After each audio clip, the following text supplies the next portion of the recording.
Hi guys, welcome to episode 22 of my musings. It's been a while I showed my face here, so yeah, it's safe to say long time no see. If this is your first time, please find and follow me on my social media handles. You have missed out on 21 episodes of my musings, so you should try catch up. For those who are returning, thank you so much. Please do well to subscribe to my YouTube channel. Let's grow this thing. Alright, so today I'll be musing about what good religion has done to Nigeria, or maybe not. So the just concluded 2023 elections unfortunately exposed how deep the road to religious and tribal bigotry has done to the country. A large number of Nigerians are either Muslims or Christians, with the minute others being irreligious or traditionalists. So religion plays a very important role in the day-to-day decision-making of a typical Nigerian.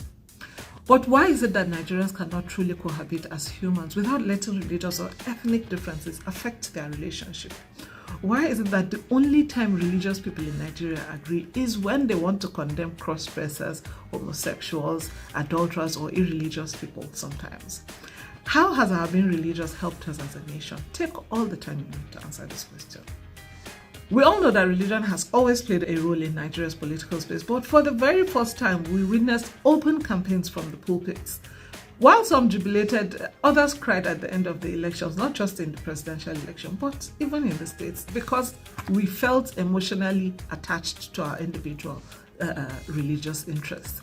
A colleague who was disappointed in the outcome of the election said, all I can do now is pray and leave the rest to God. And I asked her, what happened to all the prayers you said before the elections? Were they answered or not? Did God answer the prayers of those who are on the right path, or did he allow the results of the election to be manipulated?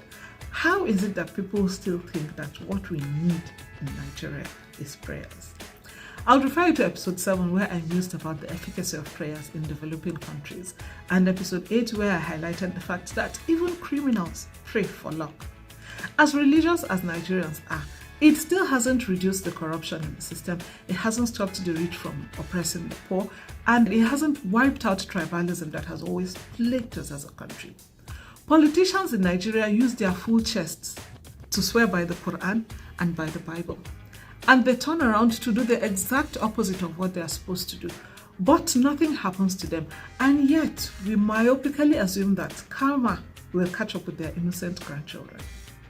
That's it. That's what we think. This is the reason our lawmakers will keep sponsoring bills on cross-dressers and gay people, because they know these are the kinds of things that excite us as a people.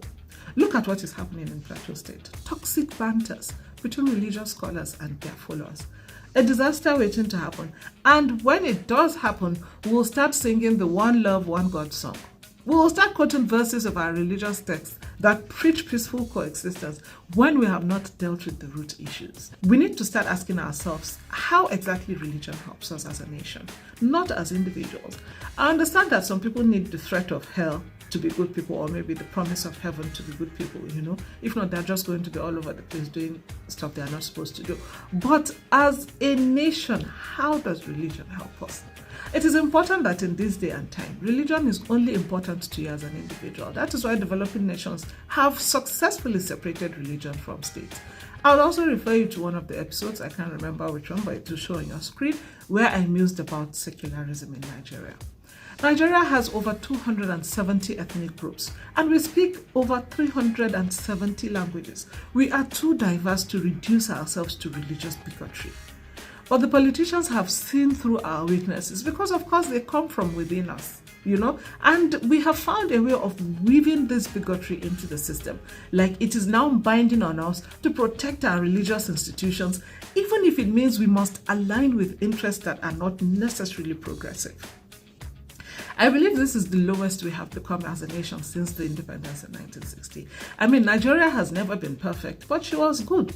Once upon a time, we fared well, and the economy boomed. We were doing well. People worked together, united, putting aside religious, tribal, and political affiliations to develop the nation. We used to lead the world in production and exportation of groundnuts, cocoa, rice, and, other agricultural products, you name it. We had constant electricity in Nigeria, and believe it or not, there was a time you didn't even need a visa to travel to the United Kingdom. Now, I'm not saying all this stopped because we became more religious, but shouldn't our becoming more religious be at our advantage? So then you ask yourself again, how has our being religious helped us as a nation? You are first of all Nigerian before you are Muslim or Christian. As much as this might not sit well with some people, it is the truth. Nigeria should come first before your religious interests. We must start instilling in our children the love for country from a very tender age. Let them use more passion to defend their country than they will use to defend their religion. God does not need you to defend a religion. If Nigeria succeeds, 90% of the things we pray for will be taken care of. Start asking your representatives the right questions. Stop expecting karma to fix what your actions can. All right? Okay. I hope, as always, I have been able to twitch something in our minds. That will be the end of this episode, guys. Until I come your way next time, I'd like to say congratulations to our Widow of the Month, whom I picked myself, and thank you so much to our sponsor, William Adebo. If you know a struggling widow, please feel free to nominate her. Until next time, please remember to put Nigeria first. Bye for now.